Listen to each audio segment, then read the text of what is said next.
Alright, so here's my review. I have the gold cube mixed up. So once you mix up the cube, it can look pretty wild, but it's a lot of fun to solve. I like the gold color as well as the silver. I like that it's solid. It's, you know, not a bunch of different colors. And with this one, you're really matching the size and everything with solving it. But yeah, and then of course once you solve it, it'll be a cube again. So you'll solve it back into a cube.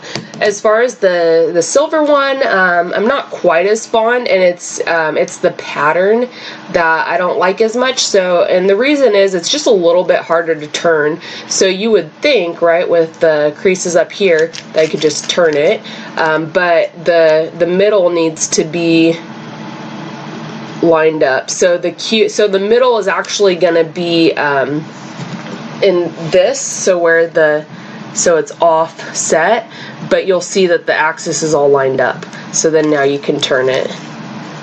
Again, this one looks really wild just because of some of the triangular pieces.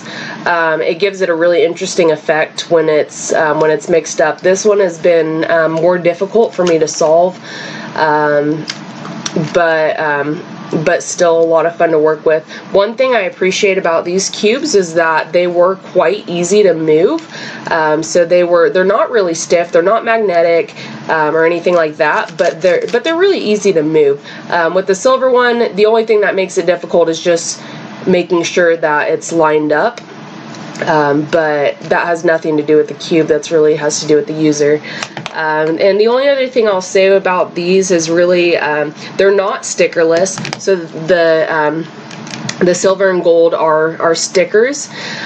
Typically I don't mind, but the only problem I have is that, like, for example, you really can't see, but this one has bubbled up a little bit. So, you know, eventually the stickers will either start to peel or kind of get crud underneath them. Which is unfortunate because they're really, you know, beautiful pieces to look at.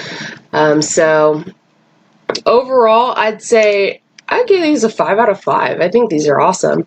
The things I don't like are kind of just personal, as well as the sticker. Overall, a sticker, you know, is never going to be as good as having a solid colored, you know, item. But apart from that, yeah, these are great. I would recommend these more so either unless you just like the look and they're going to be decoration. For somebody who has experience with solving the Rubik's Cube and understands the algorithms, because especially with the square one, you use the same algorithms to solve it. So somebody who doesn't have experience solving Rubik's Cube or a speed cube might have, you know, might be frustrated, of course, because you also don't have the colors with this. So you're really matching up based on, like, the size. So you can see these two are flush. Well, maybe you can't see. This is lower. So ultimately you want all the pieces to be flush on each side. So instead of colors, you're matching, you know, the depth and of where it is. So anyway, this has been a long video for a review, but hopefully it's helped you make a decision. I would say, why not? Just buy them. It's a great price for 2 cubes.